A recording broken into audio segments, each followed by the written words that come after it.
Welcome to week 10 of the How to Live by Design in 90 Days Challenge.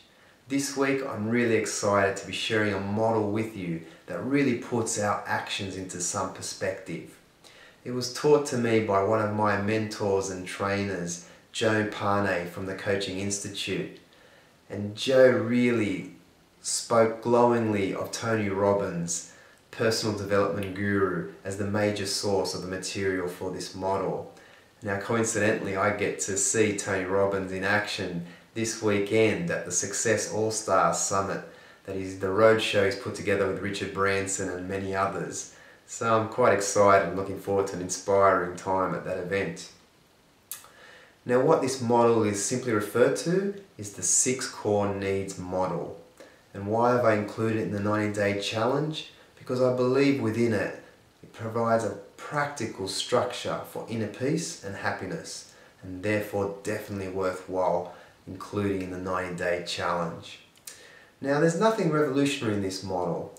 In fact, it reminds me very much so of Maslow's hierarchy of needs pyramid, for example, during my uni days. What it does give us is a greater insight into why some of the actions we're taking feel right and why others don't seem to tick all those boxes. And really what I'd like to use the model for today is a bit of a tick box exercise. I'd like us to look at our priorities, our top 5 priority areas, and really put them through their paces, review them against the 6 core needs model to see if we are ticking all the boxes for the most important things that we require. Now let's go through the model first and then go through an example. The 6 core needs are as follows. Number 1, the need for certainty or safety or comfort. Number 2, the need for uncertainty, variety or adventure. Need number 3, significance. Number 4, the need for connection. Number 5, the need for growth. And number 6, the need for contribution. Now, each of these needs, the top 4 needs, are specifically needs of the personality, and growth and contribution are considered needs of the spirit.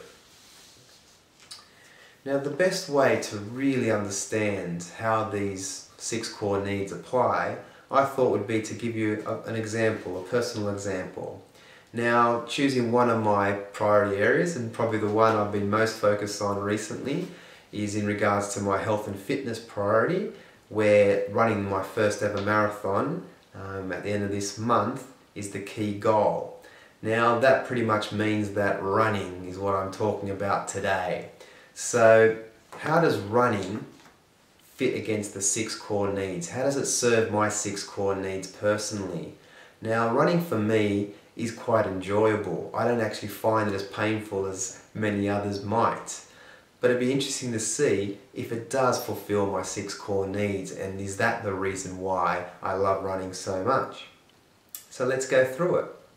Number 1, how does running meet my need for certainty, safety and comfort? Well, right at the moment I'm following a very specific training plan, a running program written by Andrew Lloyd.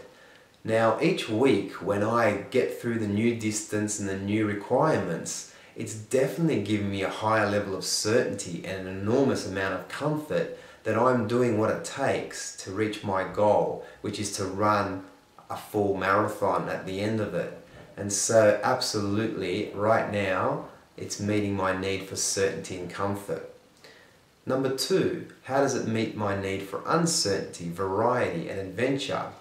Well, every week I'm running a little bit further than I ever have before, so there's the uncertainty taken care of. I really don't know how I'm going to feel at the end of each run. I'm doing the unknown, I'm fearing the unknown every time I step out. What I also do for variety is various speeds, various distances, but more importantly, I run in different locations. For example, the other day I ran over the Sydney Harbour Bridge for the very first time. I felt like a tourist in my own backyard. It was amazing. I absolutely enjoyed the experience. And so running in different locations really varies my running. You need to make it interesting, and that's definitely what I've done there. So there's my need met for variety. Significance. How is my need for significance served by me running? Well, this occurs in two ways. Number one, my self-esteem is improved considerably. I've lost weight, I'm leaner than I ever have been, and so I'm looking good and I'm feeling good for that fact. And it also helps to get a few compliments from other people that have noticed the changes as well. But also, I know running a marathon is going to put me into a very elite club of people that have run 42 kilometers. Yeah, they may all be crazy, but I know there's only a small percentage of people on the planet that can say that they've run a marathon. And there's just something, a personal honour and a personal achievement that goes with that. And so my need for significance is met on that level as well. My need for connection. How does running, the loneliest thing in the world, meet my need for connection? Well, there's two great examples of how I believe running meets my need for love and connection. First of all, my wife. She absolutely loves when I invest time and energy into my health and fitness. Her grandmother lived to the ripe old age of 100 years old, and so she fears that she's going to outlive me by many years. And so by me investing in my health and my energy levels, she knows that there's a greater chance that I'll be around for a long time. And so she sees this as an investment in longevity. And so she's very grateful and appreciative of that right now, and shows it and shares it with me. Another way that I've enjoyed connection through running is by the people I've run with.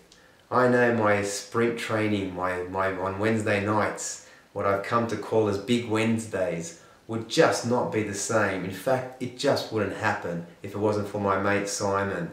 I've known Simon for almost 20 years, and to run with him every week now, to share in our stories and to actually have real interaction with someone so close to me is just fantastic. It's so difficult to make time for your friends and your family, and without fail, every week I'm spending quality time with a quality friend and person, and I couldn't be more thankful for that. So definitely my needs for connection are met with running. My need for growth. How do I get growth out of running? Well, when I run, I think absolutely clearly. My head is absolutely cleared of all the rubbish and self-talk and anything else that clutters my mind. So when I like to get clear, I go out for a run. And that keeps me open to new things. And it also helps with better decision making when I come out of it. And so my personal development and personal growth is really tied into a fit body and fit mind, I guess. My need for contribution. How does running help me contribute more? Well, the number one reason I run is to increase my level of fitness and to increase my level of energy. And my spurring, I guess what's spurring that on is my little boy Max. The more energy I have, it's not just for giving more of myself to more people, but it's definitely being able to run with my little boy for the years to come. And so I see running as my way of being in a physical manner, being able to physically contribute more down the track purely because I've just got the energy to do it.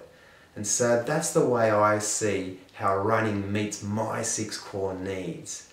The important thing is that we have more than one vehicle, more than one primary vehicle to meet those 6 core needs. And I believe that each of my priority areas tick all of those boxes in a high quality way. Spending time with my family, my coaching career, personal development, community involvement, and my running.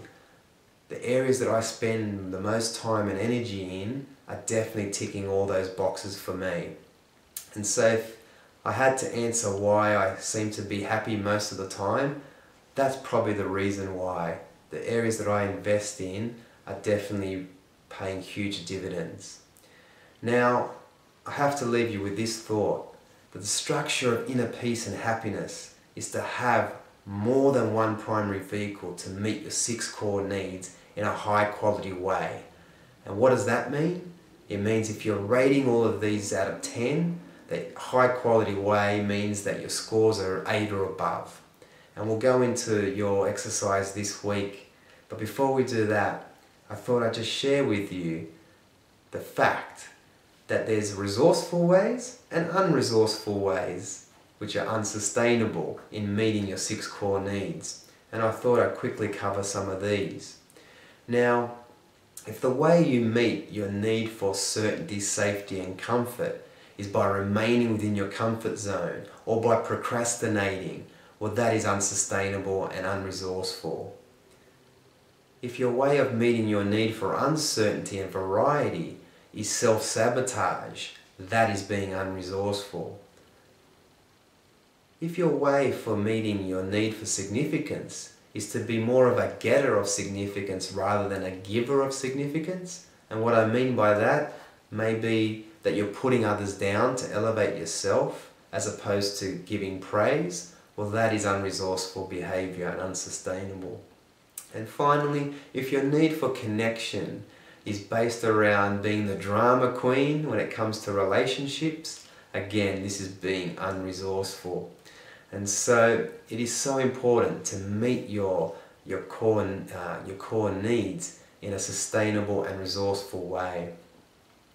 And so your exercise for this week is to sit down with your top 5 priority areas and to put them through their paces. Ask yourself the question, how do I meet my need for this priority area? Is it resourceful? Is it unresourceful? Is it high quality, above 8 out of 10 or not? And after you've gone through that, if any areas are below 8 out of 10, ask yourself what is it that you need to do to make this a high quality vehicle to meet your core needs. Because it comes down to either changing the perspective of your priority or perhaps changing your priority. Have an inspiring week. I look forward to speaking to you again next week. Take care.